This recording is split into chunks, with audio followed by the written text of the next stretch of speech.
Oh, okay. Cool. Good morning, everyone. Good morning. Come on in and take a seat, please. There's a seat over here. Looks like there's another seat here. We probably have some more chairs that we can pull out.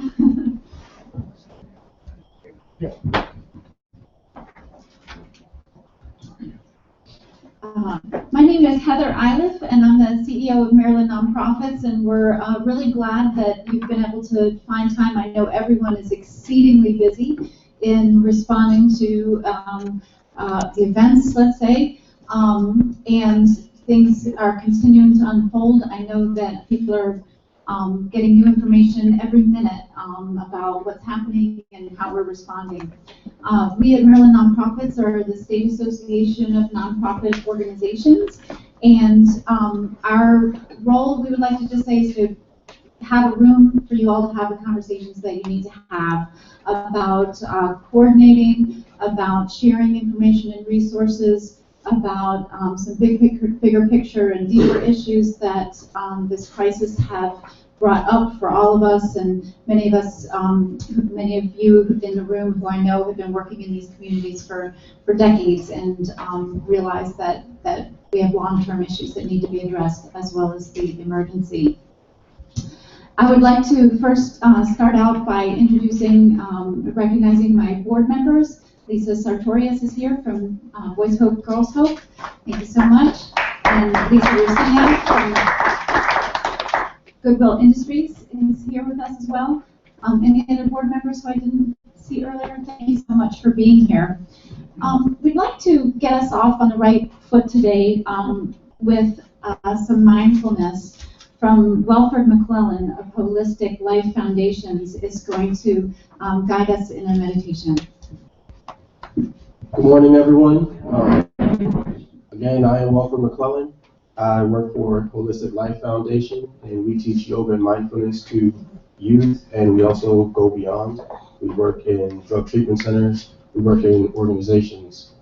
We just want to make sure that any and everyone who is stressed in the workforce has the opportunity to have the tools to calm and relax their minds. So what I'd like to do is start off with a breathing exercise as we get into the meditation, because the breathing, the breath is the most important part. So if everyone, I know we are all kind of cluttered, but if we could slide forward to the front of our chairs so that our heads, necks, and backs are all aligned. And as we inhale, we will do all of this through our nose. All the breathing will be through our nose and out of our nose as we exhale. And we are called to breathe like a baby, which means when we inhale, we want our stomachs to expand. Normally we breathe backwards. In the doctor's office, they say take a deep breath. Everybody does like this, and they only use the top 10% of their lungs. We want to make sure that when we get a good deep breath, that we are using all of our lungs. So if we start to inhale, feel your stomach expand. And as you exhale, pull your belly button towards your spine. And I'd like us to just get a nice rhythm of inhaling and exhaling on your own. Don't try to force it. Don't try to make it fast. Just natural inhaling and exhaling.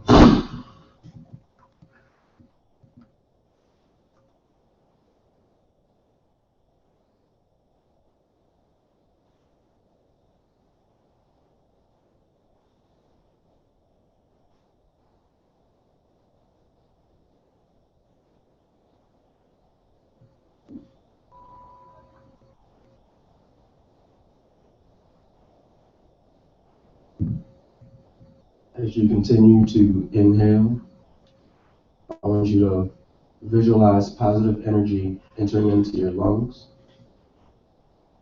And as you exhale, I want you to visualize negative energy leaving.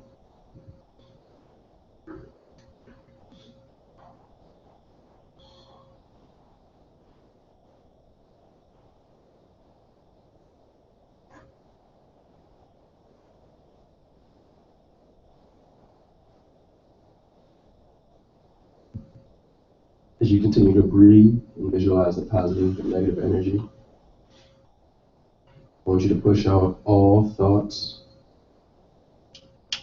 And I want you to focus simply on your breath.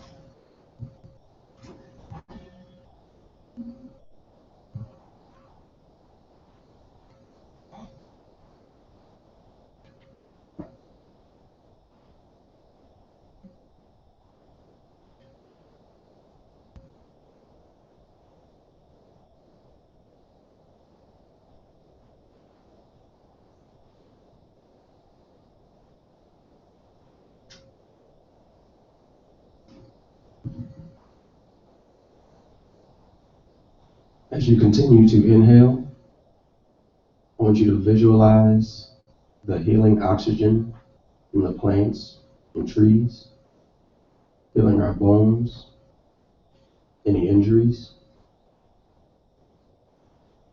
And I also want you to visualize the stale carbon dioxide leaving our bodies as we exhale, which gives the plants and trees that nourishment. And again, if you have any distracting thoughts, hear any distracting sounds, acknowledge them, but continue to focus on your breathing.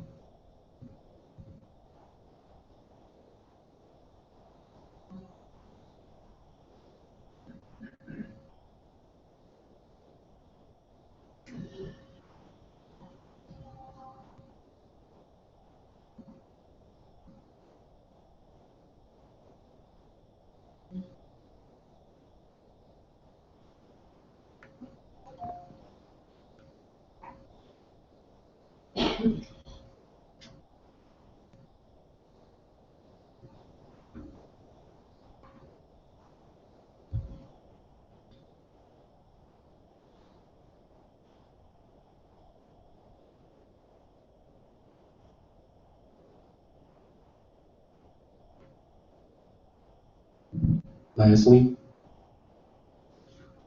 As we inhale and exhale, let's focus on our city of Baltimore. Let's focus on its residents. Let's focus on all those people who are going through the struggle with whom we work. I want you to send love to all those people with each breath.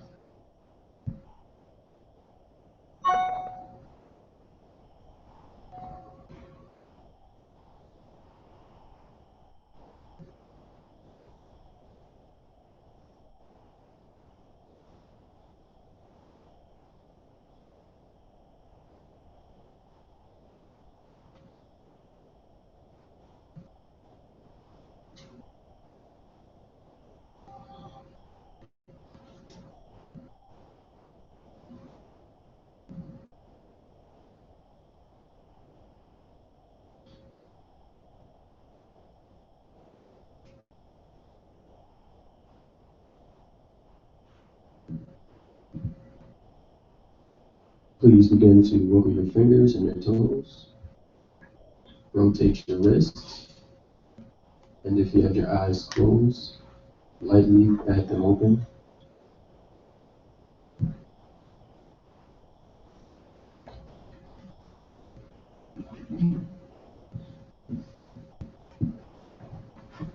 Wow, let's give a big thank you.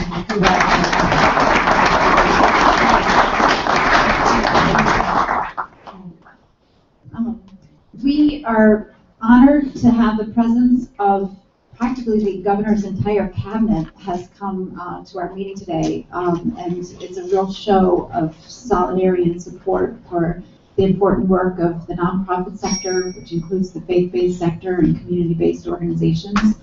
I would like to introduce Steven McAdams of the Governor's Office of Community Initiatives, who will acknowledge several of the secretaries who are here, not all of them who can stay the whole time, so we'd like to invite them to share information that they have to share, and we'll move on with the program. Thank you so much, Steve. Good morning, everybody. Good morning. My name is Steve McAdams, and I am the Executive Director of the Governor's Office of Community Initiatives. And first, we would like to say thank you very much for all that you're doing for the city. By Monday, I was down in Cambridge at the Economic Development Conference, and we got, unfortunately, we saw events unfolding on the TV, and I can tell you, everybody's hearts were just sunk. But by the time we got up to the Maryland Emergency Management Center in Westminster at 5 a.m., we were pleased to find out that volunteers are already organizing and taking to the streets in order to go ahead and clean up. By 7 a.m. Tuesday morning, we had confirmed through our Governor's Office of Service and Volunteerism, our chair of that commission, Alex Garcia, he had confirmed that there were 2,600 people that were confirmed online saying that they were there and going. That's not the people that were hearing about it and going out there and doing it. So, you know, not even 3 or 4 hours after all the rioting was continuing at the peak, people were walking into the streets and cleaning up. So, Alex, I would like to say thank you for organizing that. And I'd like to say thank you to all the organizations here. I spoke with Governor Hogan and Lieutenant Governor Rutherford yesterday and this morning, and he wants to convey a message to you. And the message is being conveyed verbally that he, 1, really appreciates everything you do. 2, he really values everything you do. 3, he acknowledges that we can't make a difference in the city without your help. And 4, he is very much engaged and very passionate about the city of Baltimore. Has moved his offices here at Baltimore, and physically, we have brought almost an entire cabinet here to this meeting to let you know that we want to hear from you. We need to know what the needs are of the community, and we're going to try and use all of our resources to figure out how we can help you help this city. So we do have some secretaries here. Excuse me if I don't get everybody, but we have Secretary Van Mitchell from DHMH. Good morning. We have Secretary Bassett from GSA. We have Secretary Sam. Department of General Services. They manage all the real estate and commodities. Maryland Capitol Police. Capitol Police, and what Secretary Bassett is working with us on is they are providing us some commodities like toilet paper, paper towels that were fuel that we're getting out to some of the senior centers and other people that need assistance. Police force. We have Secretary Samara Malhotra from the Department of Human Resources. We have Marilyn Mosby's representatives here from the State's Attorney's Office. Thank you very much. And we have pretty much every agency in this room that is represented. So, you know, we would like to first concentrate. The governor would like to concentrate on getting the city and the commodities and the services and the city safe and functional and get everything out to the public. The second thing, we're organizing through our Office of Community Initiatives. We're trying to be the point person, the facilitator. So if your nonprofit has some needs some services, please contact us, and then we're going to try and connect you with the state agency that can help you out, or the city agency, or the various corporations that want to help out. So, you know, we encourage you talking to us. We got our cards up here, and we would like to do that. The other thing is that we really need to be cautious and be prepared. We're hoping for the best, but we're preparing for the worst. There's from talking to all the faith-based leaders and all the community leaders, there's great anxiety on their side as to what's going to happen with the idea of May 1st. The police commissioner is turning in his report to the state's attorney's office, and there's some fear in the leadership that the community as a whole are thinking that that's when an indictment's going to come out, or it's going to say, hey, it's, you know, a definitive fact on what's going to happen with the case. And that's not the case at all. It's going to have to go through the process, and the state's attorney and various faith-based groups are trying to educate the community to let them know. But we need to be prepared in case if something does happen again, that we can continue our great efforts with service, and that we can build a very good network so that we can have the rapid reaction that we've had to date. So, you know, we're here for that, and we want to say thank you. I'd also like to thank Jesse Singh. Their office is on their own. There's a senior center across from the CVS that was burnt out. They're leaving here right afterwards. They have a facility in Jessup, and they are taking on their own supplies that were to get them toiletries and commodities and toothpaste and everything else. So it's community leaders like this, and it's individuals that are stepping up that makes our city great. We really have a great city, and we're going to keep pounding away and keep providing services. So thank you very much, Jesse. We wanted to have Alex say a few words about how he organizes some of the volunteerism and his idea on what we could do. So, Alex. Thank you, Steve. I'm just going to speak really briefly about kind of my experience of the week. Monday was a very discouraging night. I live over in Bolton Hill, and it was heartbreaking to see our shopping center being looted and everything going on that was going on.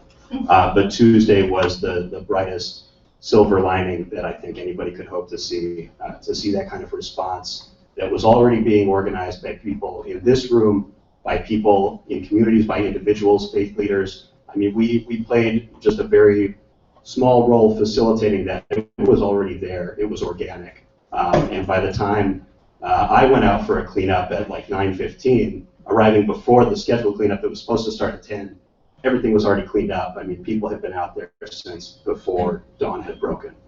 So I just want to commend that spirit of service that I think all of us know is intrinsic to the city of Baltimore, and that's going to carry us through this. I think, like Steve said, we're hoping to just continue to facilitate that outpouring of goodwill that's already there, to help link people with the resources that they need to help to foster collaboration, continued work going forward. And I want to thank Heather Eilif for convening this meeting today and giving us an opportunity to do that, to talk to one another, to bat some ideas around, to start to talk about what we have, what resources we have to address this, to take inventory of those, and to start to formulate some ideas for how to proceed going forward. So thank you as well, and thank all of you for showing up.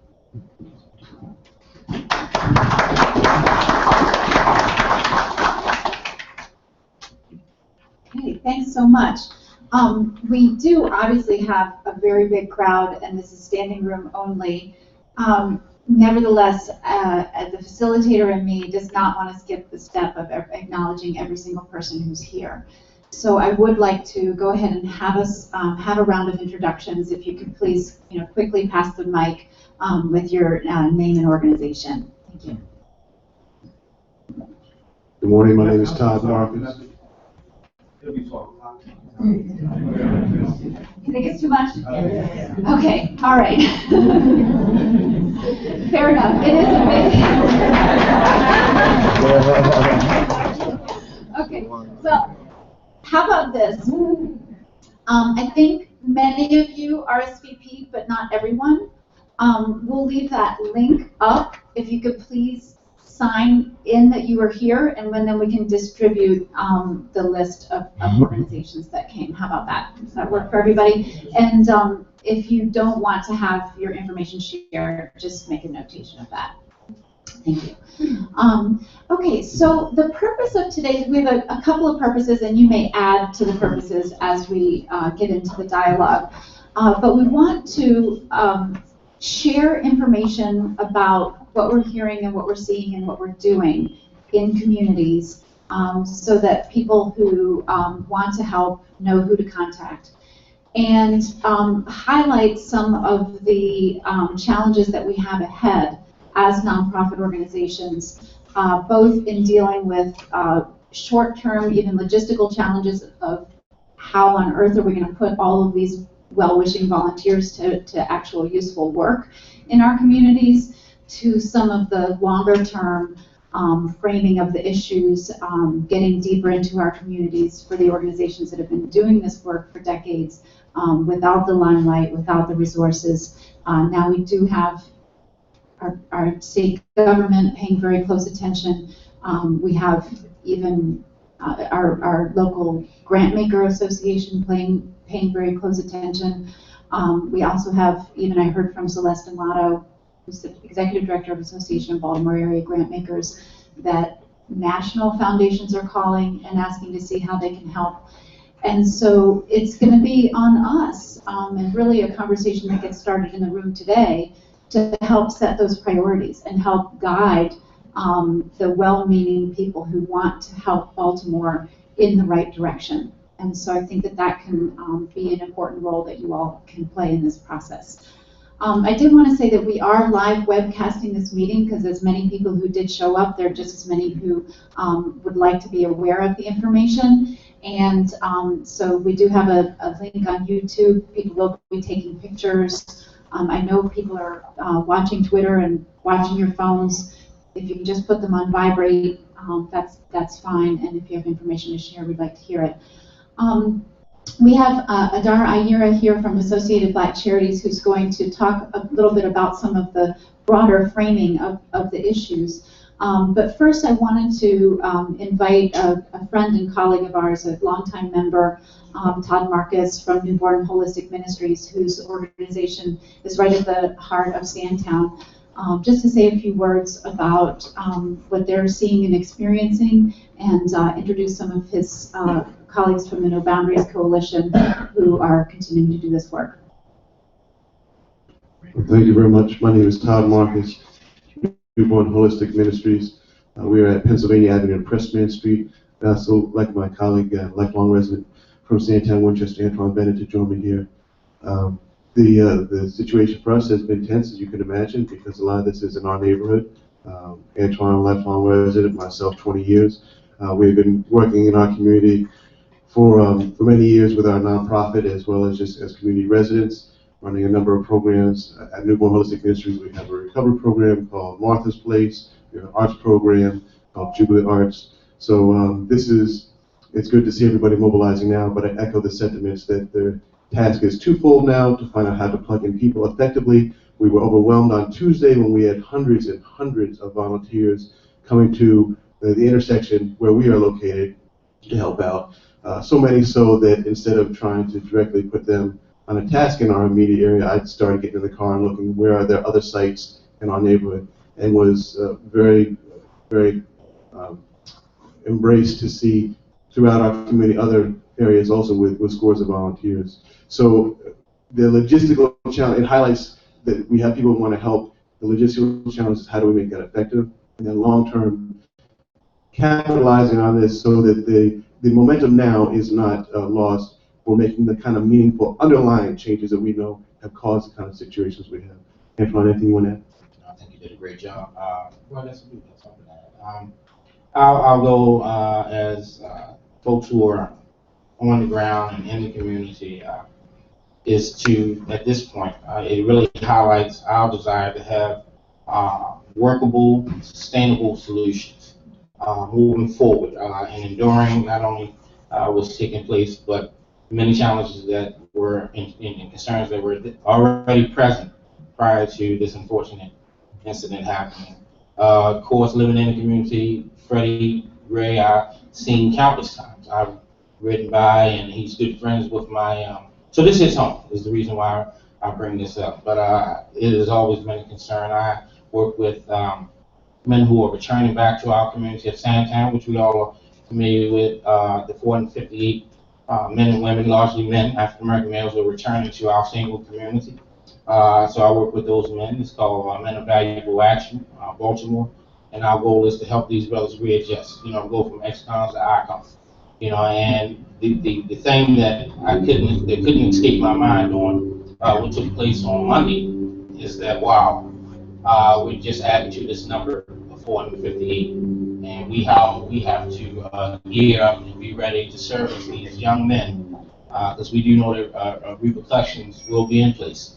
As a result of the unconscious actions that was taken on Monday. And so we welcome Todd. I think you did an excellent job articulating the challenge that we have right now in terms of soliciting and welcoming many of you, if not all of you, help to help us rebuild our community. And so I look forward to it, and as you can imagine, we're neck deep in a lot of meetings and collaborative efforts right now. And so we're there, we will be there way after the verdict or renderings that comes out of the commissioner's office, and we're hopeful. But I do want to impress something upon you. It is scary that this riot can happen prior to the decision being made. And so this is very serious. And I'm hoping that what took place on Tuesday in terms of the immediate restoration, the immediate relationships that were obviously formed and restoring our community through the cleanup and volunteers that took place on Tuesday is enough to combat potential of another riot. I don't know for sure that another riot will happen, but I do know that whatever happens in terms of the decision that's made, some folks are not going to be happy as residents in our community. And so I hope you guys are around for the long haul, because we are working towards workable, sustaining solutions. Thank you. Thank you so much. Thank you very much and for everything that you do. And I know that we have quite a few other organizations that serve and work in your neighborhood, and we'll hear from them next after we hear from Adar Ayira. Thank you.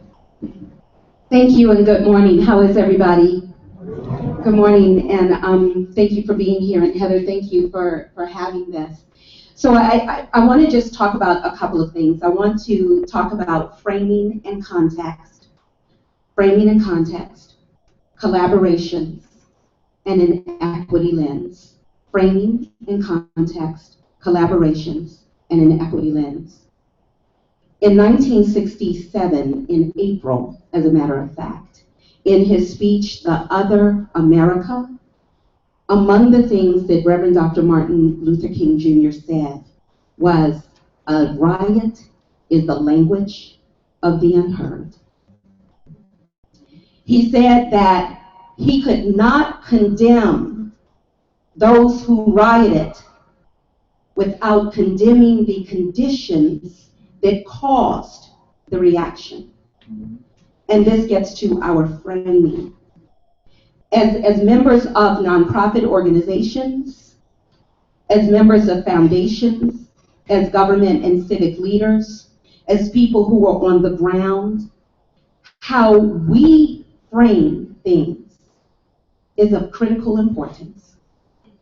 And one thing that we can do right now when we leave the room is agree to be in accord, in one accord, in the way that we frame things. For example, not speaking about people and not letting the focus of why this is happening rest on people, but really talking about the need for changing the systemic conditions to which this is a reaction. Do you hear me? Because that type of framing is something that is being lost.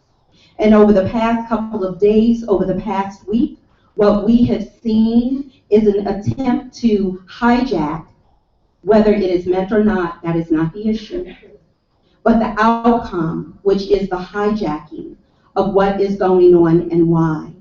We either participate in that or we grab the framing to really pull it back to what is really going on, and that is the need for systemic change.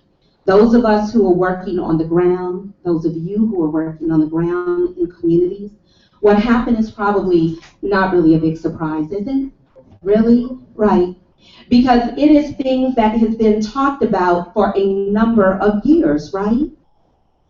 And this is the moment in which we find ourselves, and it is a moment that I hope we do not lose, because this is the moment that we have to put protest to policy, right?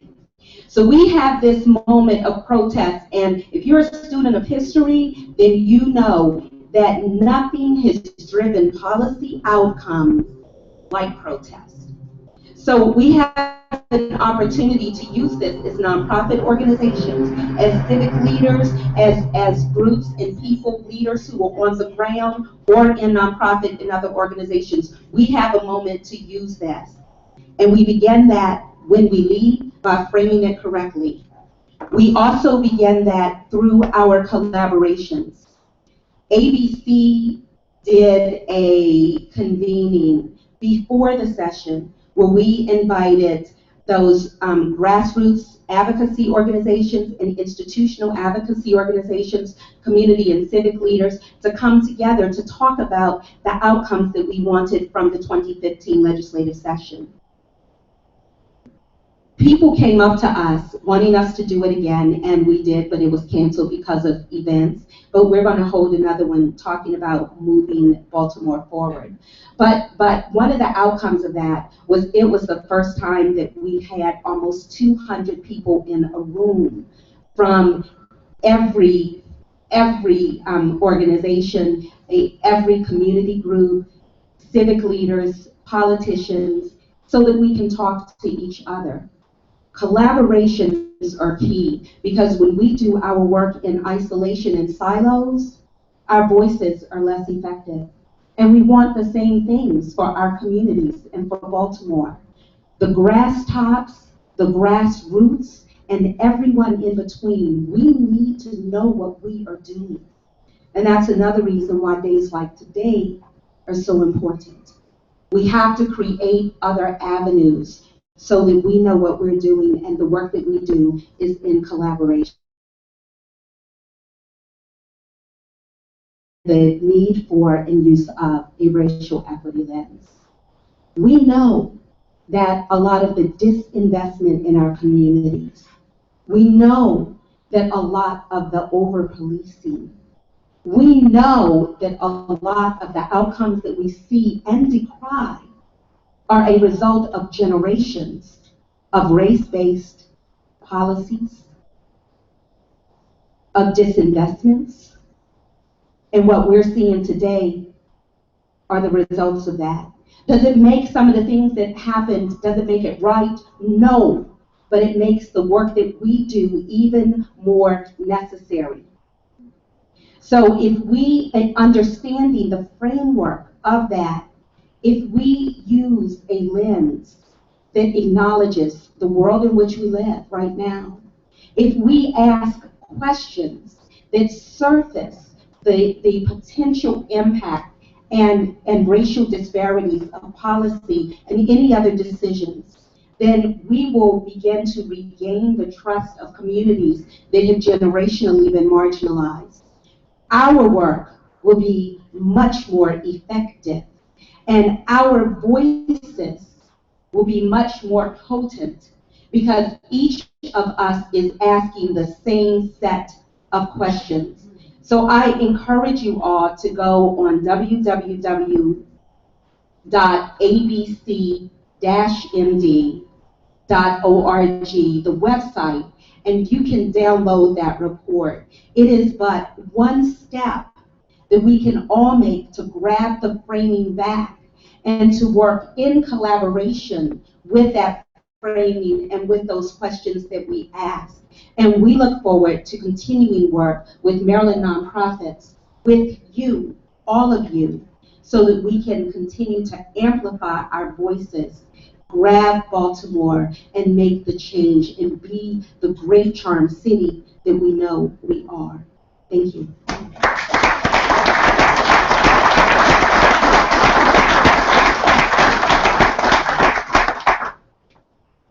Thank you so much, Adar. I'd like to open the floor next to organizations that are working in and around the Sandtown neighborhood. If you would like to introduce yourself and share what you're seeing, hearing, needing, and doing.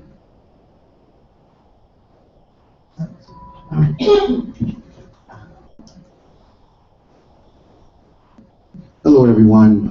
I just want to say thank you very much for wanting to help my community. My name is Richard Burton. I'm here representing Sam Abbott from the Department of Juvenile Services, but also happen to be a lifelong resident of Sandtown, Winchester.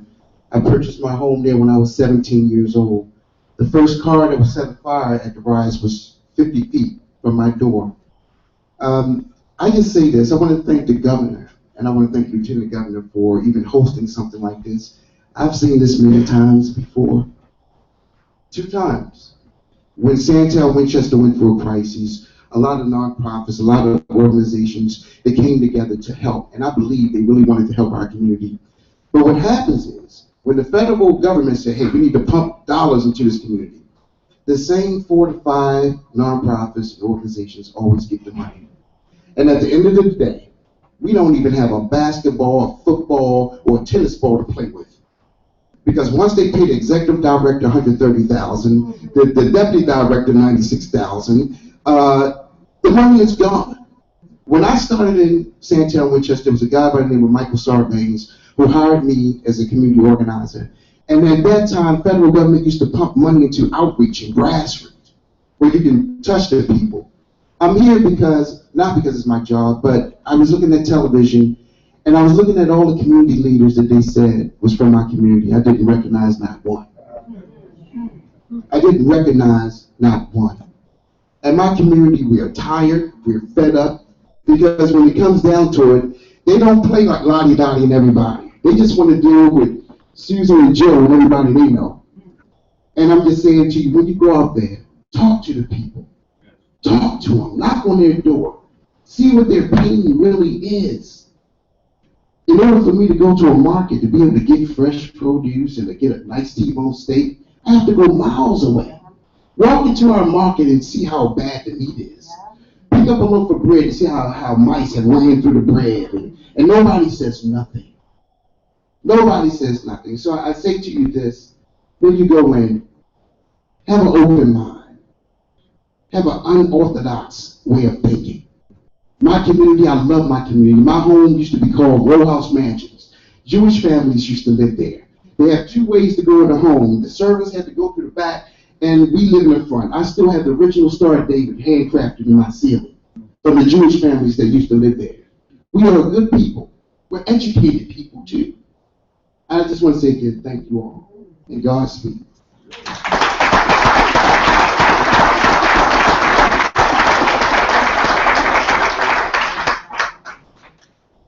Good morning. My name is Reverend Mosley. I live in the Rosemont community, Vice President of Rosemont Neighborhood Improvement Association. My church is on Liberty Heights in Garrison. And what I want to say is, first of all, thank you all for gathering. Thank the governor again for what he does to help address this situation. My concern is, as I expressed to the governor on Tuesday, is that while I recognize what's happening in Sandtown, Winchester, my community is the one that is immediately adjacent to Sandtown, Winchester, also immediately adjacent to Mondawmin Mall. So if nothing's anywhere else, we're left unprotected because nobody's looking for anything to happen where we are. And not only that, in terms of something happening, but when we start dealing with resources, that community is just as impoverished, just as needy. There's just as many incidents of police brutality or racial profiling in our community as well as on the east side. So we have to look at the whole city of Baltimore, and I don't want us to lose sight of that. I recognize that Sandtown Winchester may have taken the brunt of the violent action, but this systemic issue deals with the whole city of Baltimore. We really need to not lose sight of that.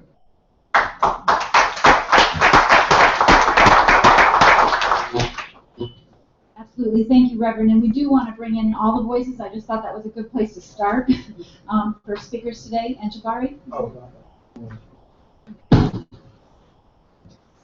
So anyone else who's providing services in the area would like to share a few words?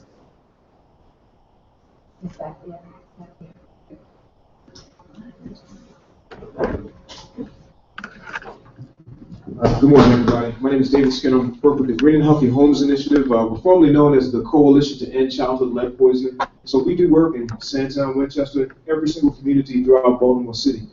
We have health workers that go inside. We have environmental risk assessors that go inside families' homes every single day. So we know the conditions that people are living in where they don't have equitable employment. We see how the homes are actually adversely affecting their health outcomes. So it's not a surprise to me being a lifelong resident of Baltimore City. I grew up in Northwest, close to Park Heights, same things going on there. I grew up going to church at Pennsylvania and Lafayette. So it's not a surprise that it affects me personally. I mean, it affects me professionally too. That's why I'm here. So I'm lucky to be in the room and to be able to hear and be able to meet and talk to people. I look forward to talking with you to learn more about how we can get into the communities more faster, more efficiently, and be able to help the residents in this city. Did I hear on the news that someone said that Freddie Gray had lead poisoning? Yes. Is that right?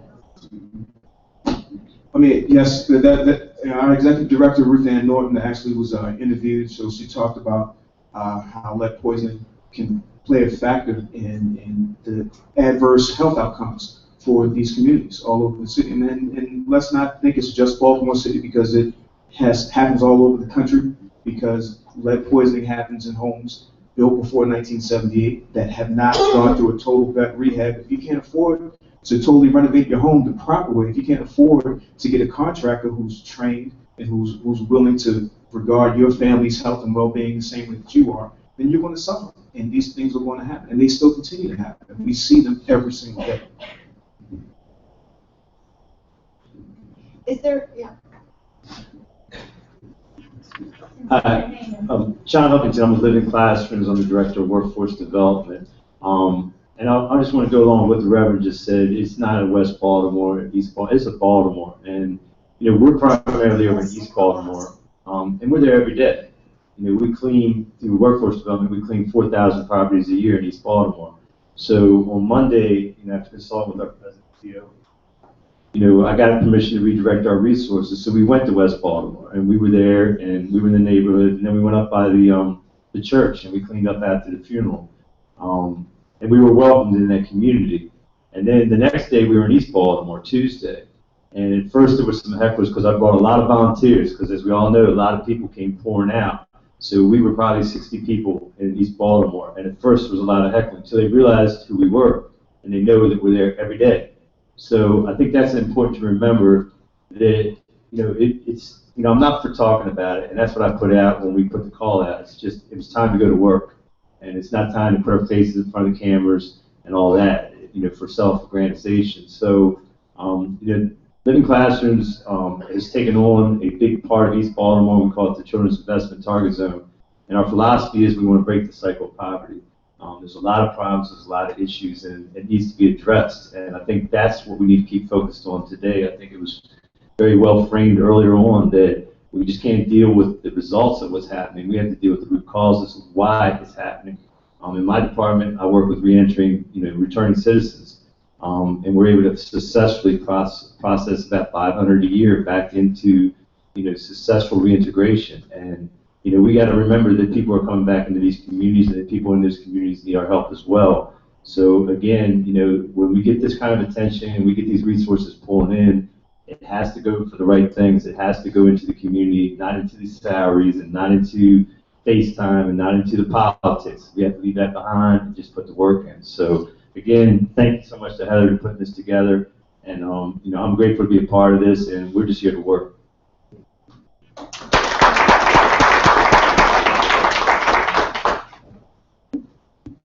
Hello, how's everybody doing today? I want to say thank you for this opportunity to be here. My name is Alan Upshur. I'm the founder of a motivational lifestyle brand called GoSo. It means to get out and stay out.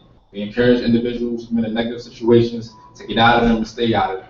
I've been home now a year from prison.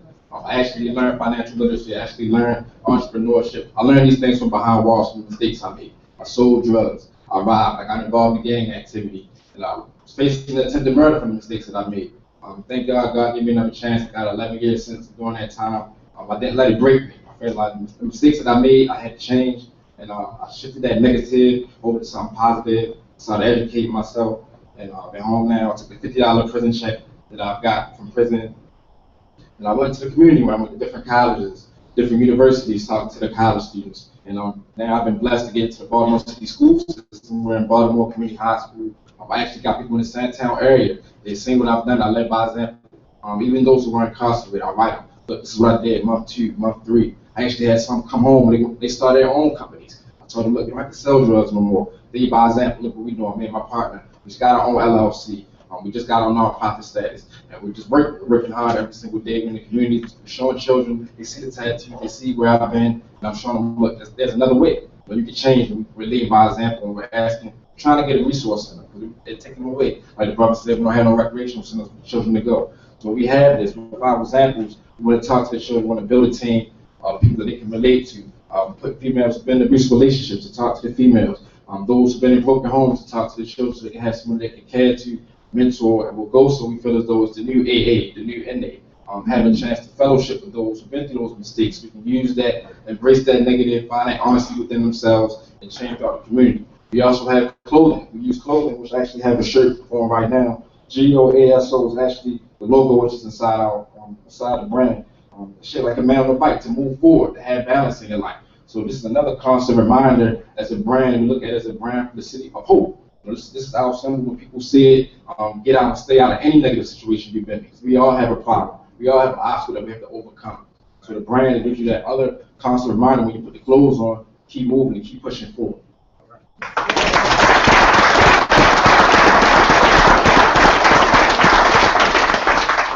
Well, I can't really speak too much more about our organization. But yeah, you can actually go on our website, www.iamgoso.com, and support our cause. Oh, sorry. iamgoso.com, and you can purchase products and support our movement there.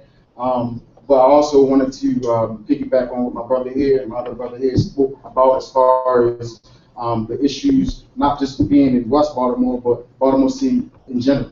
I grew up in Baltimore City. I was raised in the east side of Baltimore.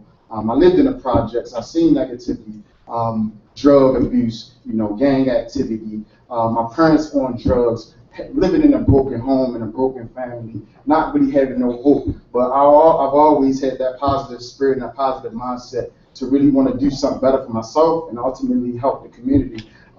Living in the projects, it wasn't easy, but I always wanted to push forward out of that. And I went to college out of UMES and got into some trouble there, not knowing who I was, hanging around the wrong people. And basically, I'm saying all that to say, we want to be able to give back to the youth. Like my partner said, we're giving back by going into the Baltimore City school system, speaking to the youth. We've already spoken to 3 schools already, and we want to continue to build on that. We're a positive movement, a lifestyle brand for Baltimore, for everybody. We want to be able to build this community up and show everybody that, yeah, we see people rioting and all this, that, and the third, but it's more of a systematic problem that needs to be fixed. And I feel as though that GOSO and our organization will definitely be a driving force for that. So I want to thank you guys for this opportunity.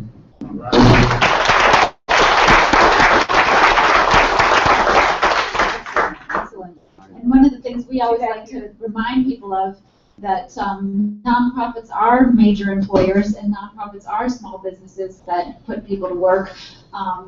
Statewide, we employ more than 10% of all employees in Maryland work for a nonprofit. And here in Baltimore, it's 27%.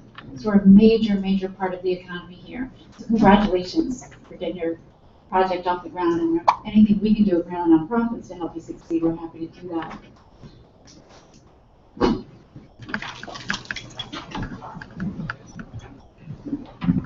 Hello, how you doing? I'm Cashmere O'Neill. I am a CEO and founder of a new nonprofit called LMFAO, Leading Men Towards Fatherhood of Authenticity and Omnipresence. I actually like what you said earlier today about reframing, but I think it's a little bit more intricate than that. I think we have to have a need to reconceptualize this whole thing. It's not enough to reframe it. And it even goes into our language. We're calling this thing a riot. This was an uprising.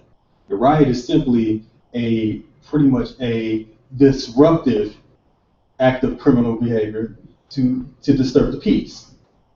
This thing was an uprising because of the conditions that are going on in Baltimore. I am from Los Angeles. I've seen this thing happen more than one occasion. I've lived in Arizona where this thing has happened on more than one occasion. I've also been affiliated on many different levels, gangs and so forth. But I also recognize what's going on with Baltimore. Baltimore is a very beautiful place. It's a great place. I actually love Baltimore. It's grown on me. Yeah, it's in the water. It's in the water. But the reason why I'm talking today is specifically because of the need for mentoring and also the need for inter-organizational collaboration.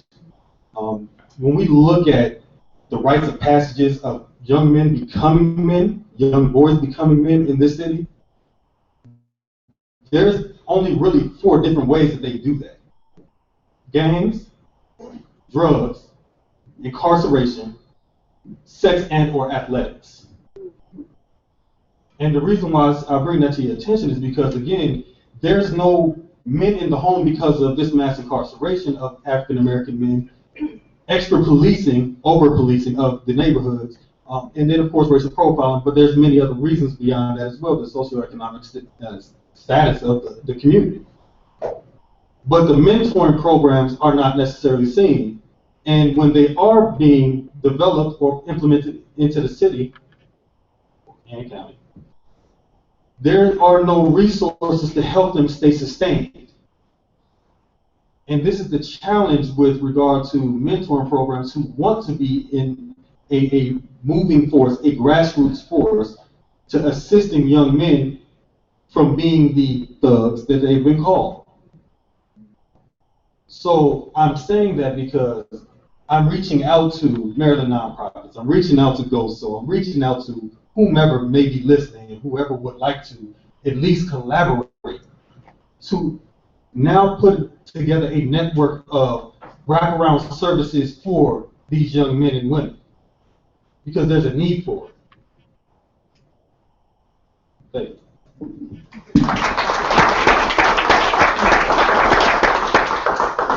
Good morning, everyone. My name is Tamara. I am the CEO of Drain Girls Mentoring Program. We provide resources and support to pregnant and parenting teens. I have had some young moms live in that area, and I have also partnered with some Baltimore City public schools in that area. This summer, in the Sandtown, Winchester area, at my church, New Bethlehem Baptist Church, we're having a summer camp. And I found it very difficult to get parents to register their children because they don't have the funds to pay for the camp, which is very understandable in that area. However, some of the trips that we're planning to take them on are the U.S. Capitol, Banneker Douglas Museum, just to get them out of Baltimore for a little while. I want to know if there are going to be any funds that are going to be allotted for students or children in that area to go to camp. Because in the summertime, when this issue is not being talked about as much, what's going to happen to the younger children? Where are they going to go this summer? Are they going to just stay home and go to the neighborhood playgrounds? Or can they go to something that's educational and fun? What's going to be afforded to these children in the elementary and middle school? I understand that the issue particularly happened with high school students, but the elementary and middle school students are going to be affected as well. So I want to know what resources will be out there for them.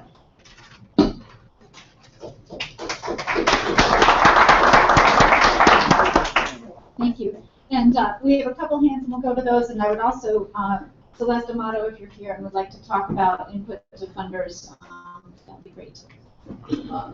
It's still morning. Good morning. My name is Janice Curtis Green. I represent the National Association of Black Storytellers in the Griot Circle of Maryland. First of all, when I was born, I lived 1111 Stricker Street. Then I moved to Big Time. I was at 727 Dolphin Street, between Fremont and Myrtle. And now we mentor a group of young people in your area, Rosedale, in the Junction, all right? Walbrook Junction and the Walbrook branch of the Enoch Pratt Free Library. We call them the Growing Griots. You said something very important, young man. You said you got in trouble when you went to UMES because you didn't know who you were. That's one of the biggest problems. Our young African Americans don't know who they are.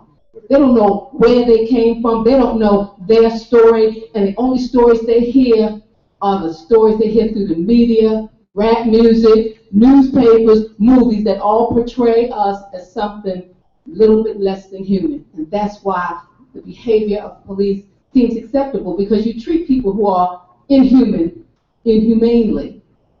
So our program is a mentoring program. We're working for the Sankofa Intergenerational Oral History Program, where we combine our seniors who have been through race riots and things like this with our young people so that they can hear the story. The bird on my earring is the Sankofa.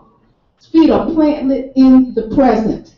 He is moving forward, but his neck is craning backwards because you don't know where you're going unless you know where you have come from. So these are the kinds of things we're trying to teach our young people, give them a voice so that they don't have to think that they have to do something what we characterize as being violent. They don't have to do something like that. They can really talk. If a riot is the voice of the unheard, then we have to give them another way to be heard. And that's what our program is all about. Like I say, we meet at the Walbrook branch of the Enoch Pratt Free Library, 3203 West North Avenue, where the mighty fine director is Mr. Bunjo Butler, who is the former president of the National Association of Black Storytellers, and our current president, Karen Abdul-Malik, is here also. She drove 2 hours to be here because we support this program to help our young people. And we usually run from October to May, and we're looking for a way to continue that program all during the summer so our young people will have a place to go. And please remember the Enoch Pratt Free Libraries when you're looking for a place for young people to go. Queen Nerd.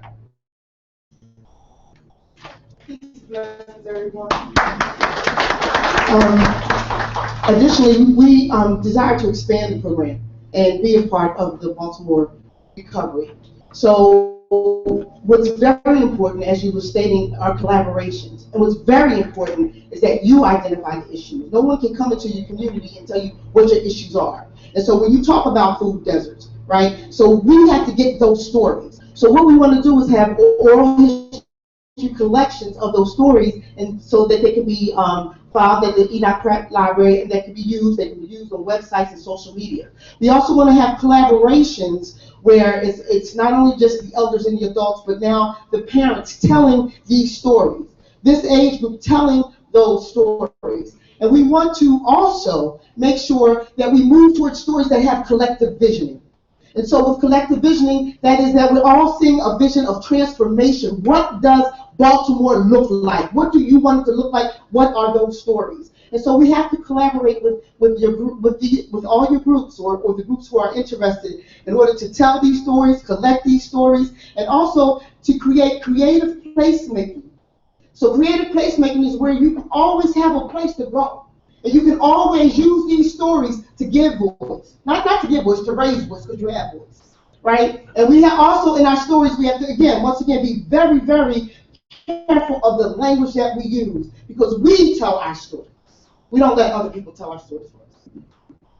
If you think I'm not invested in African American males, I am the mother of three. One died of diabetes, and the reason why he couldn't take care of himself was because he was addicted to crack cocaine. The other one was a U.S. Marine who was killed in Iraq. So if you don't think I have an investment in African American males, you come talk to me after this meeting.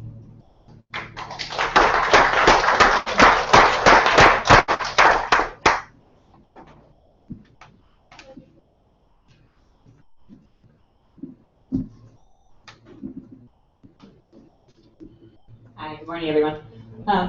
My name is Ashley Pressman. I'm here today representing two different lenses. One, I'm a resident of Reservoir Hill in West Baltimore, but I'm here today professionally as the Executive Director of Jewish Volunteer Connection. We are the hands-on volunteer clearinghouse that helps to connect volunteers, primarily Jewish, with needs and opportunities throughout the community. So I don't really have a story. I actually really have a question for everybody, because right now what I'm seeing in our community, and I think, I'll speak in Volunteer Central and the governor's office, and are probably seeing so many volunteers so desperate to help.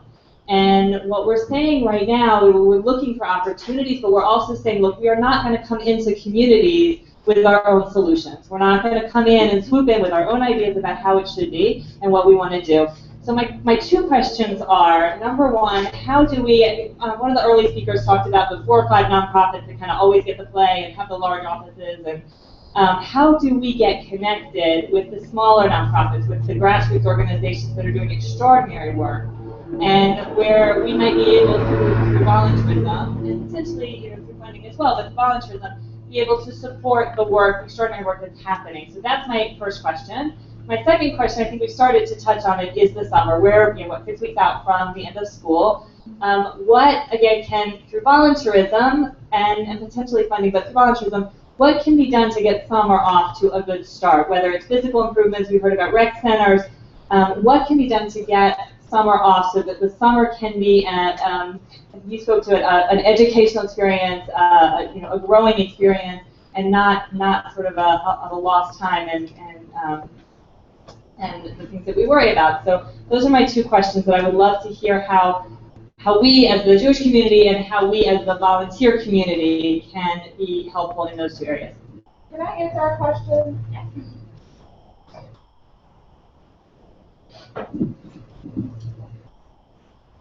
Hi everyone, my name is Shannon Sneed. I actually live in East Baltimore, but I'm here representing Big Brothers Big Sisters. And to answer your question, a number of ways.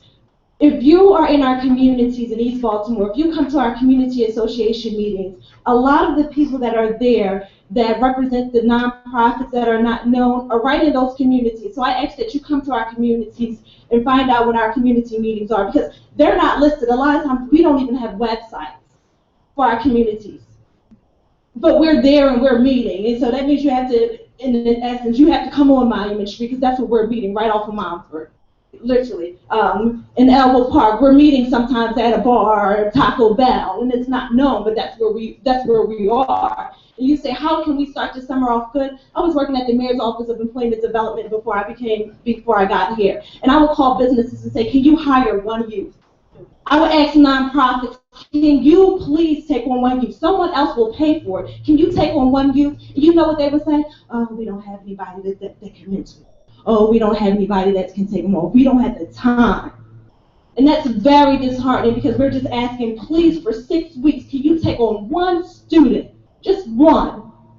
And nonprofits, can you please take on some of these students and teach them something, let them learn something. We will pay them. So to all the nonprofits who want to do something, hook up with the Mayor's Office of Employment Development. Hook up with Youth Works. Partner with them, because sometimes we have the money. Under Armour does not mind giving the money, but sometimes they don't want to take the students. So we need two things. Sign your nonprofits up to get some of our students, and then also give to make sure that these hire one youth, that we can afford to hire our youth. It's money. It's time. And people a lot of times don't want to put in their time.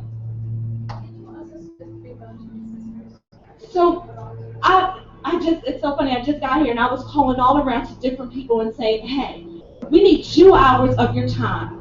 I just need 2 hours before all of this. I don't have the time. 2 hours a month.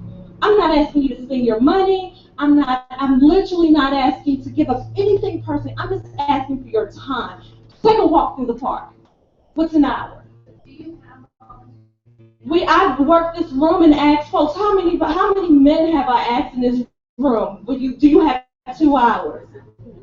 I've asked a number of men in this room, and maybe they're going down. The room is way fuller than it was when I got here, but I've literally asked them, can you volunteer 2 hours of your time? And somebody said, I already have my nonprofit. So I'm flabbergasted as I stand here because folks have said, I already got my nonprofit, I already have my own, I'm doing that. But these two gentlemen said, I can do it. I have to point them out, I can do it. I have my own, but I'm willing to collaborate.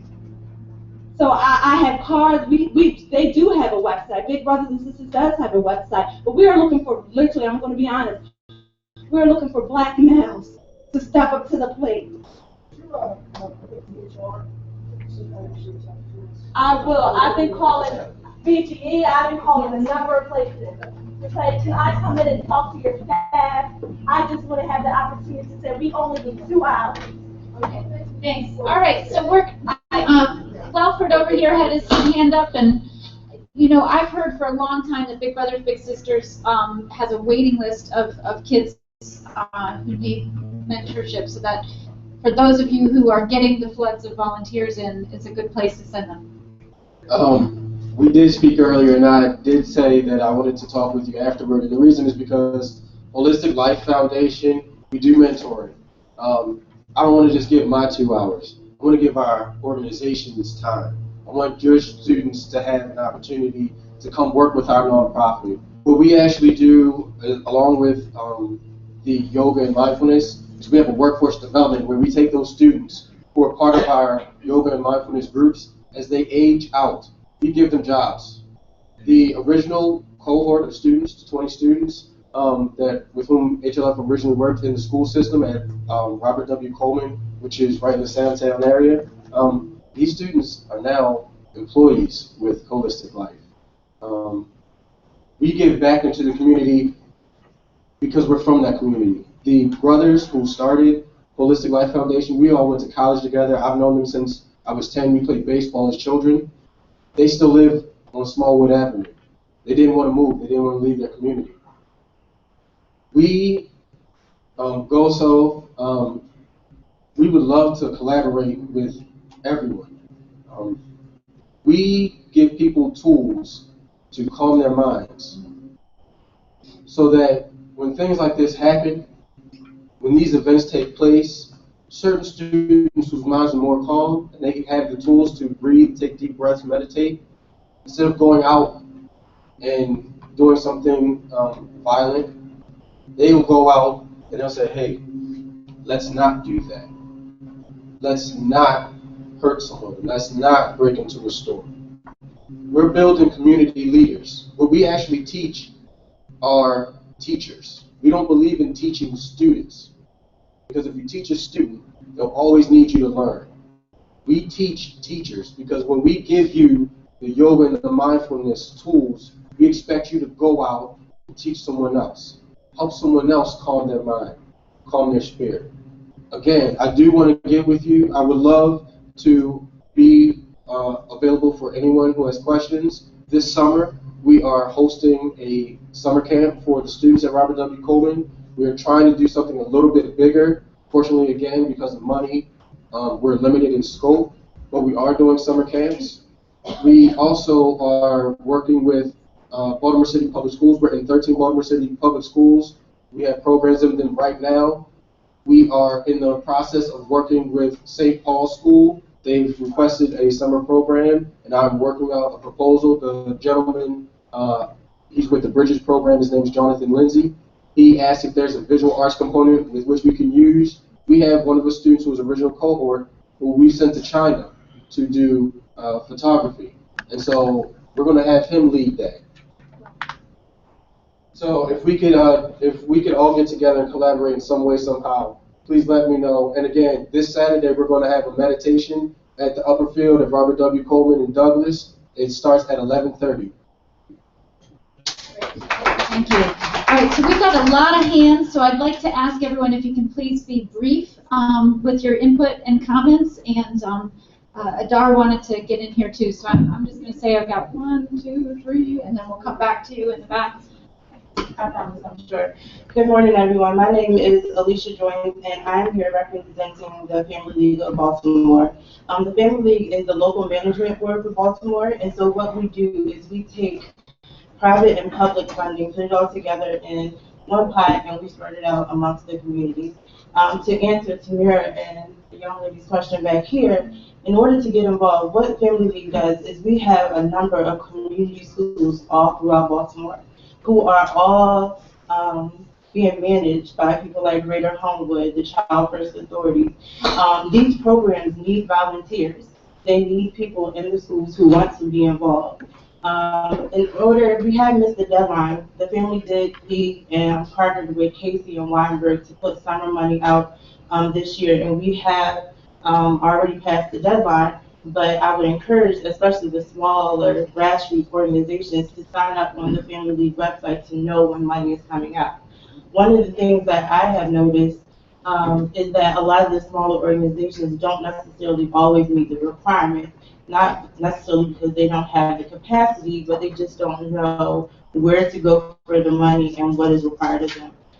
So what we are doing at the Family League is we're putting a series of workshops together. For most funders now, you need to have an audit. A lot of people don't know how to do that. We're go for that. Family League has taken on those initiatives of helping the smaller organizations know what they need to get the money. So I encourage everyone to sign up on the Family League website to get the updates, to get into our community schools. If you're looking for organizations to volunteer with, go to our funded partners, look and see who are in our community schools, and reach out to them to partner with them. Good morning, everyone. My name is Pamela Cable, and I'm the Executive Director of the Friendship Outreach Center. And I just want to be brief, but I have to give you a little bit of history of myself. I grew up in Emerson Village. At the time, we were the second Black family on our block. It was a Jewish community at that time. And what happened is that we watched the transition from the Jewish community to the African American community. Now I'm watching the same transition happen in the northeast part of Baltimore City, where I am currently working. I'm seeing some of the same social issues that are happening in the Sandtown community and all the other communities throughout Baltimore City. So what we do at our outreach center is that we work with the Maryland Food Bank. We provide food for families in the community. We provide clothing.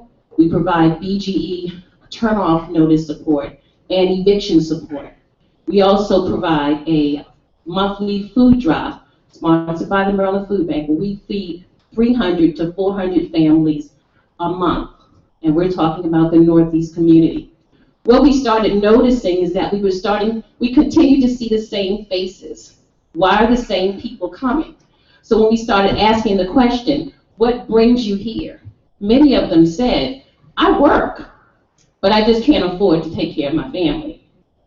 We have many families in our community who are working at minimum wage, or at wages that they cannot support their family. They cannot purchase a car. They cannot do the things that we want to do and that we enjoy.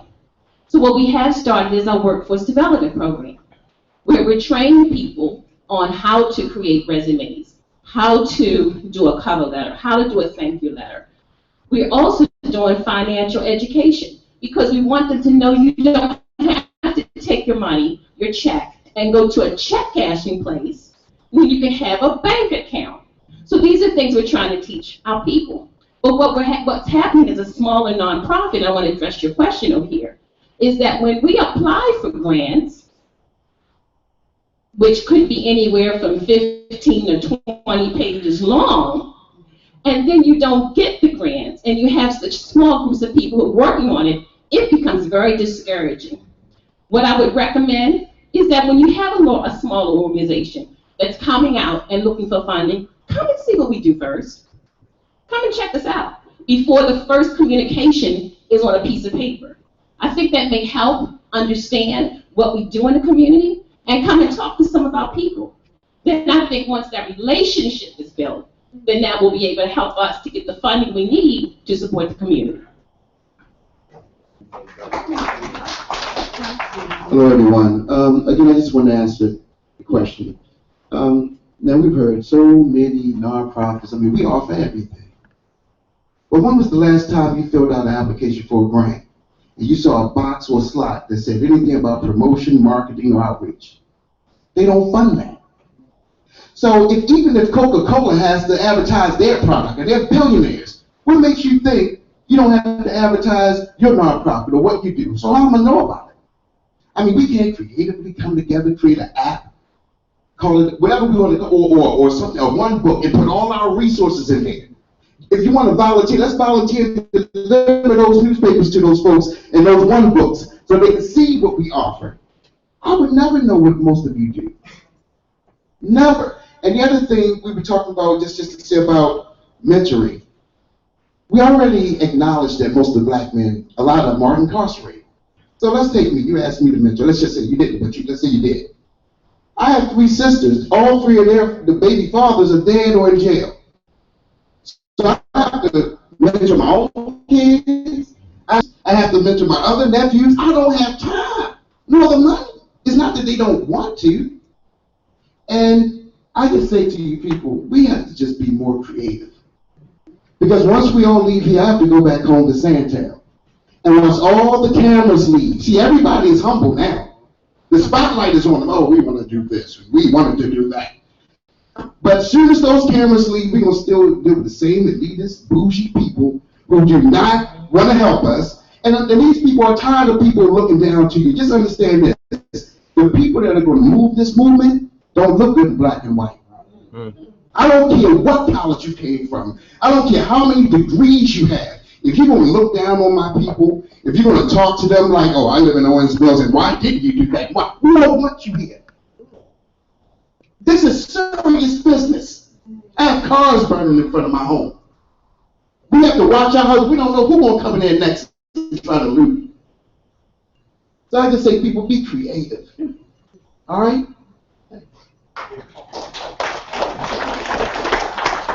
Thank you, Richard. I'm so happy to have met you today. My name is Phyllis Reese. I'm with the Maryland Higher Education Commission, and I see quite a few of us are starting to move out. But I would like for you, and thank you so much for having all of us from the state of Maryland to be here.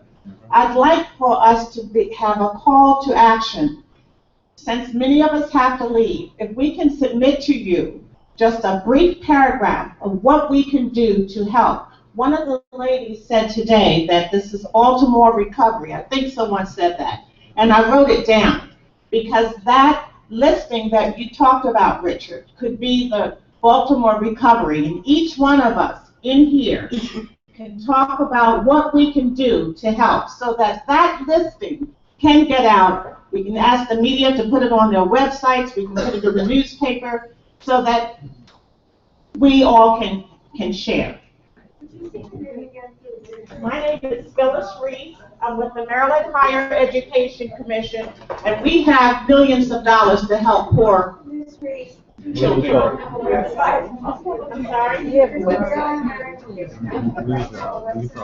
It's www.marylandhighereducationcommission.gov. But if we all put all of this information on the listing, we will know how to reach each other. So one of the things that we're going to try, I'm coming back to you next, if Allison is around, if she could set up the projector, we have set up a LinkedIn page, which we found to be the easiest way that everybody can just join for free and list information called Maryland Nonprofit, what are we calling it? Nonprofit Community Recovery. Baltimore Nonprofit Community Recovery. And you can list that website there, and organizations looking for funding can list there as well. I promised this lady back here that we're going to take to her, and then I'll come back up to you, sir. Okay, thanks.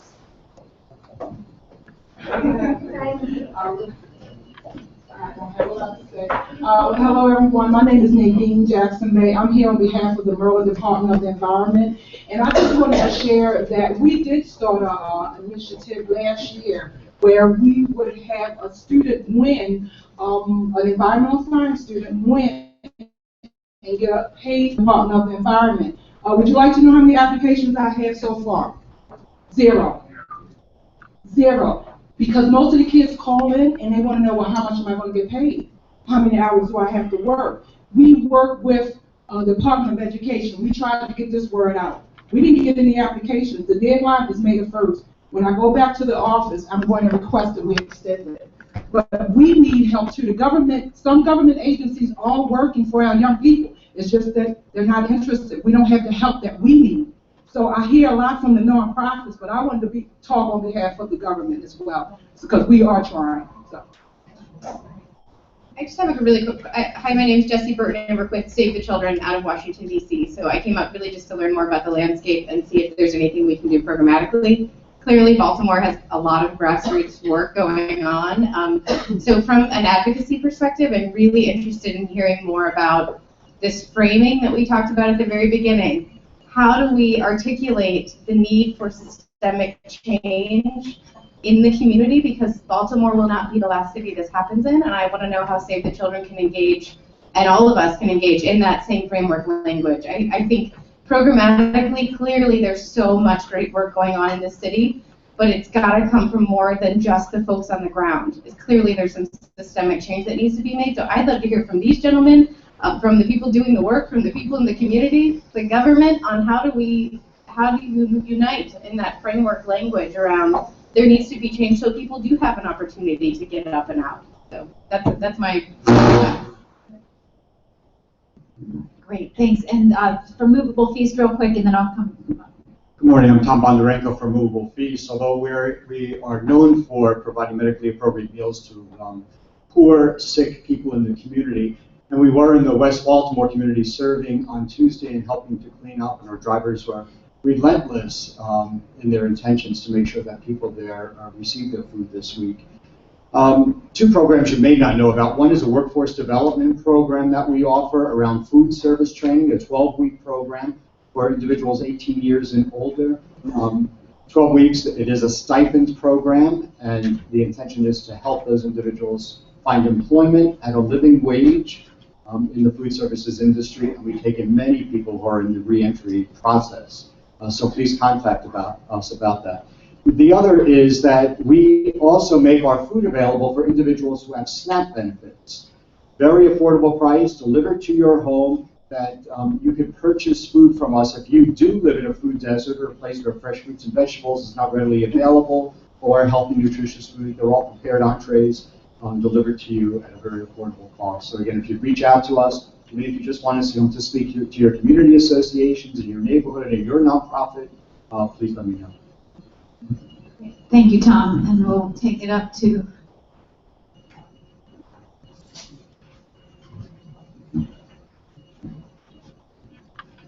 Thank you very much. First of all, I wanted to say thank you to everybody who's here early in the morning. To me, in my eyes, all of you are heroes. Those have taken time, and you are running non-profit organizations. I'm very proud of you and Steve, especially from the governor's initiative, community initiative department doing it is wonderful.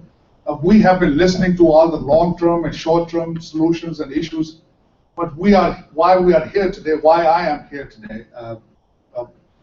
Baltimore City is very dear to me. I grew up in there. But the focus today, I wanted to request myself and my friend Jesse Singh, we are here because the senior citizens, because deliveries has been interrupted and they are in need of food and the supplies, and we are doing, my organization, we are doing it today. So today, regardless what you do, what kind of nonprofit you run or manage, but look around, those are vulnerable, the senior citizen, especially developmentally disabled people. They're in deliveries, their prescriptions have run out. Deliveries have been interrupted due to the curfews and a lot of other things. So regardless what you do, go out and look around in your neighborhoods and see where the senior citizens, they are without milk, bread, and prescription drugs. especially with the developmentally disabled. That's what we do. I work for that organization which deal with seniors and developmentally disabled. So, The name of your organization? Name of my organization is Center for Social Change, and we are off of Liberty Road. But we are going to the senior. We have been talking to the other senior citizens in Baltimore.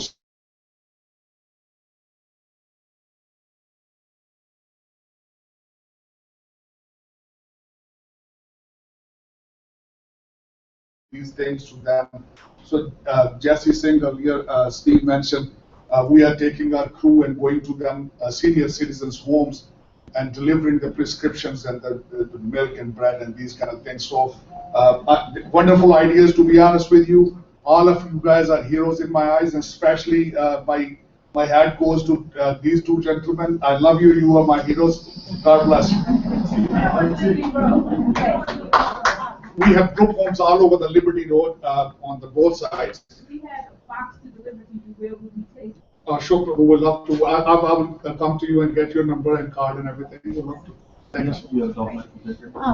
Okay, so we just have about 15 more minutes. I would like to recognize another one of our board members who arrived, Alma Roberts. Yeah, I don't need the mic. I just wanted to say, in addition to putting out on the LinkedIn page what your organizations do, if we hear of resources, because I was on LinkedIn today and I saw Ann Cotton from University of Baltimore talking about a fund for Baltimore's recovery. I tried to find it quickly, but if you hear about it, post those as well so folks know if they're gathering resources, you can take part in that. I did see that the Baltimore Community Foundation also has put forward a fund. I'll be quick and I'll pass it to Jimmy. I just wanted to make sure that let everyone know that we are here. We're the Governor's Office of Minority Affairs. My name is April Williams, and this is my esteemed colleague, Allison Tavick. She's our Director of Communications. I will say really quickly before I state briefly what we do, I cut my teeth in working in the nonprofit industry. I am a social worker by trade. So this is my niche. And I've done a lot of work here in Baltimore when I was in grad school and shortly thereafter. But I want to state just very briefly who we are and what we do. We do support minority and women-owned small businesses here in the state of Maryland. And I want to talk in regards to some of the long-term sustainable solutions. And obviously we know that building up these communities in Baltimore and some of the other urban areas around the country is that we need to have a vibrant economic base, and that comes from vibrant small businesses. We all know that. I see Victor Clark from the Department of Business and Economic Development. Victor, can you stand up with the gold tie? Talk with him if you know of anyone who has a business there in the community. I did talk with Jimmy as well as the secretary in regards to a possible idea that we have potential solution that we can give to some of the businesses. I was very disheartened to see a salon that was just opened in the community and had to be boarded. It was just opened on Friday and had to be boarded up 2 days later. So we are thinking that we want to connect individuals like this salon owner with potential recovery partners or recovery mentors, people that are in, that are auditors or CPAs or lawyers. These people are going to, we are going to need, because I consider myself to be a part of this community as well. We work on St. Paul Street, and I know Victor works down by the harbor. But they're going to need someone to be there. Long after CNN and MSNBC are all gone, they're going to need someone to sit down with them, go over the books, help them navigate the support systems, whether it's here in the state or whether it's in the city or whether it's in the county. There's so much fragmentation. I feel there's a lot of things that are going on, and I feel like if we can, yes, the LinkedIn page is a great start, perhaps a Facebook page, perhaps a Twitter account, but we are here to support GoSee. And you obviously, I have a business card. You can reach out to me. You can reach out to Victor Clark. If there are businesses that you know that we can provide some support to, myself, Allison, Victor, we are here to support you. Okay. I just wanted to piggyback up what April said. My name is Jimmy Block. I work with Steve in the Governor's Office of Community Initiatives. I want to thank Heather for bringing this intersection of government, nonprofit, and citizens in the same room. I think this is wonderful. We have a lot of opportunity here. I'd be remiss if I didn't have people from state government who are here as representatives introduce themselves. Just identify yourselves, which agency you're part of, and just briefly what you do in relation to everyone in this room. So we have so many people from state government. If you could just stand up, and if it's okay, just briefly for 30 seconds, just say, this is great, this is wonderful.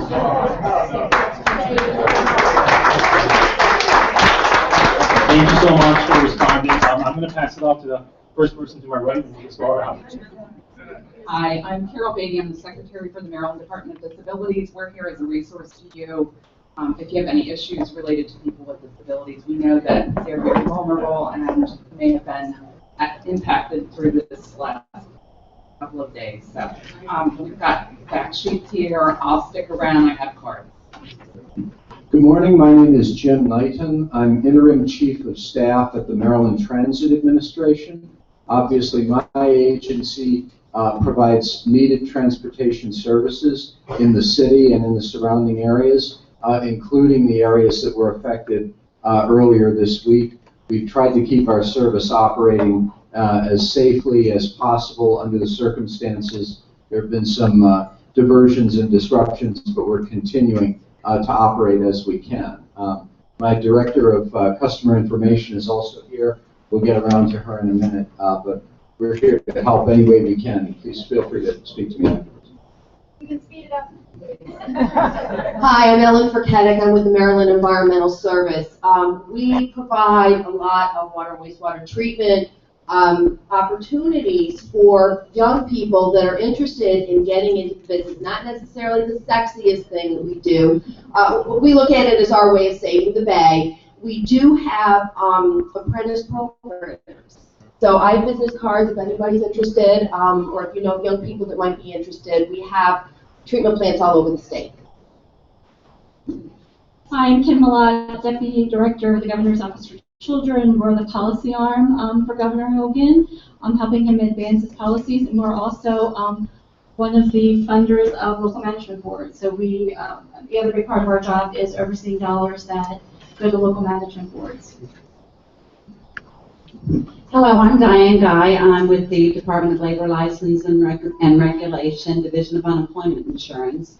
We're here today. We brought handouts with flyers that give people information about how to file for unemployment if they become unemployed as a result of what happened on Monday. So we will leave it somewhere, I guess, on one of these tables where people can pick them up to take with them. Hi, I'm Kristen Saunders. I'm the Assistant Secretary for Public Lands at the Department of Natural Resources. And I'll try to give you a very short soundbite, but we're very interested and involved in how we can plug in with the work that all of you are doing. One example, a very small example, we host the Conservation Jobs Corps through the Maryland Park Service, and we partner with YouthWorks and Baltimore City Parks and Rec and Flex People Foundation to hire 300 inner city youth every summer to work for 6 weeks at parks in the state, mostly at Gunpowder and Patapsco, because transportation is one of the biggest challenges that we have to get folks to employment. But we pay minimum wage, we feed them, snack, breakfast, lunch, and a snack to go home. We pick them up in the city, we drive them out to their job site.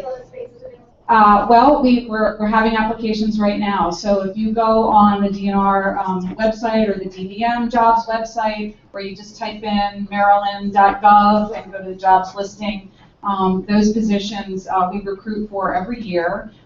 We are limited by the funds that we have. So if there are any foundations in the room who would like to underwrite the cost of additional sites, we would welcome that. I have seen.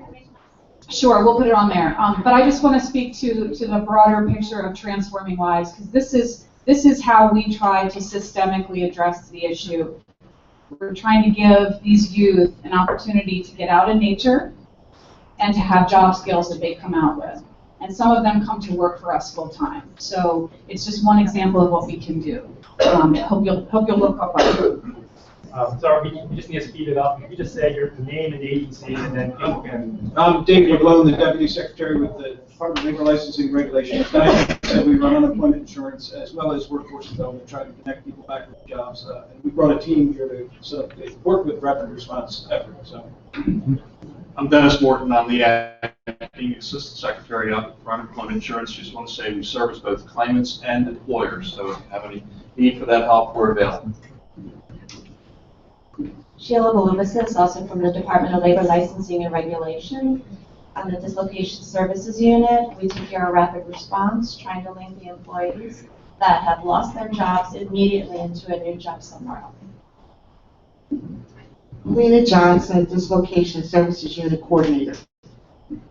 I'm Judith Sackwald, the brand new director of the Division of Parole and Probation for the state of Maryland, and we are reinventing supervision based on models that have been proven to actually reduce recidivism.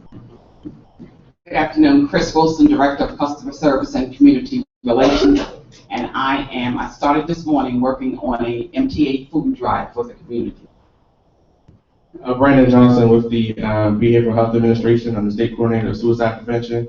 We are available to work with youth to do suicide prevention presentations and also positive mental health presentations. Ms. Annika Brett, Office of Government Affairs within the Department of Human Resources. And I'm Sam Malhotra. I'm the Secretary at DHR. Mark Powell with the Maryland Department of Agriculture, and we work with farmers all across the state, including urban farmers in Baltimore City. And so we're real excited about trying to help, address food deserts and that sort of thing in the city. I'm Shirley Hinton with the Maryland State Lottery and Gaming Control Agency. I'm the Assistant Director of Communications. I just want to say that we have partnered with the youth work programs for years, and we intend to continue. Brandon Powell, Public Affairs Associate at the Maryland Lottery and Gaming Control Agency. Kim Nadine Jackson Bayer with the Maryland Department of Environment, and again, we're going to extend that environmental science internship program to see if we can get some more applicants. Thank Jacka with the Maryland Department of Business and Economic Development. My colleague Victor Clark and I are here representing Secretary Mike Gill, and to say that we are committed to supporting businesses, and we have some programs that could possibly help. The Network program where we could work with businesses who are looking to rebuild or restock, and if the financial institute has identified that they have some collateral, need some collateral support, we can look into the possibility of helping to provide the support that collateral that needs to be done, and also the VLT fund. We can work with the fund managers to talk to them about helping businesses. Christine Cunningham, Director of Consumer Education and Advocacy at the Maryland Insurance Administration. We're here to provide information for people who are going through the insurance claim process. We can help them if they're having questions about what's going on or if they're having problems. I have information with our contact. I'm Brandon Wright, Chief of Staff at the Maryland Department of Planning. I'm Keith Tobias with Maryland Department of Health and Mental Hygiene. We have a handout with the three places we would intersect with this: Medicaid, mental health counseling, and our Office of Food Protection. But we reopen restaurants, and all the information's there, and we'll help in any way we can. Hi, my name is Dana Hendrickson. I'm the Director of Outreach and Advocacy for the Maryland Department of Veterans Affairs. We're a small state agency assisting veterans with acquiring benefits to which they're entitled as a result of their military service. I do have information for our agency as well as some resources provided by the United States Department of Veterans Affairs, most specifically to the Veterans Crisis Line, the call center for homeless veterans, because in response to what some veterans may have witnessed here in Baltimore City, they might be experiencing some mental health consequences as a result, some secondary victimization. So if you're working with any veterans who you're starting to see those types of issues, please feel free to reach out to us for resources, and I'll leave those. Hi, my name is Carol Gilbert. I'm Division Director for Neighborhood Revitalization at the Department of Housing and Community Development. We do have a flyer that highlights a number of our programs. I want to mention that our website is mdhousing.org. For the nonprofits in the room, please look for the Community Investment Tax Credit that helps raise funds for nonprofits. For advocates for small businesses in the room, please look for the Neighborhood Business Works program. Hi, Richard Burton, Director of Special Projects, Department of Juvenile Services. Great. I'm not surprised. Yeah, sorry. That's okay. I'm Pat Goins-Johnson with the Maryland Department of Public Safety and Correctional Services, and I'm here today to offer the services of offenders within the Division of Correction who can help rebuild the community. Hi, I'm Sarah Long with Business Volunteers Maryland, and I just wanted to let you know about a free resource that's out there for you. So for ongoing needs, we have volunteercentral.net, which is actually the volunteer center for Greater Baltimore. So any opportunities that you have, please post them on there. For any immediate needs, if you go to marylandunites.org, you can submit things there, and there is an email address, I believe, that will be posted if you need to submit the needs. That will then get transported to us, basically, because we'll also be collecting names and information for any volunteers that are out there that are looking to get involved. So we are that free resource for you, and we'll be working with the government to help provide some of those immediate needs, and then we are your resource for ongoing needs. Thank you so much. All right, and a 1-800 number real quick. I think this is not working. There is a 1-888 number for those that you work with in the community that have immediate needs and emergencies. We have about 10 people staff in the Department of Human Resources answering a hotline to answer all of those questions. And I would just want to put the number out there, and it's on the MarylandUnites.gov website. But that's 1-888-756-7836. Again, 1-888-756-7836. And that's real-time information on assistance and benefits. Great, thank you. So you can look at Baltimore Nonprofit Community Recovery. I would like to suggest that everyone, if you have resources to share or resources that you need, please post it there. Jimmy Kwan is going to send me a list of all the resources that were just mentioned by the government, and we will post that information as well. I would like to thank you again for being here. If you're not already a member of Maryland Nonprofits, we don't want to make the dues a barrier. We do have a sliding fee scale, and we have a lot of discounts available to you so that you can be part of our network, and if free is your price, we'll make it work. So that's. I just wanted to echo what you just said. Also, in addition to the 1-800 hotline, if there's any needs that you need in your community, I just want to put out 311. I'm sure everyone knows about the non-emergency hotline. Feel free to call that, and whatever you need is also going to be addressed by the Maryland Emergency Management Agency. Thank you, everyone. Good luck in your work today. Thank you, Jamari. Thank you. That's a very nice name. Full meaning, Jamari? Say it one more time. You know the Jamari, the name? Well, from my understanding,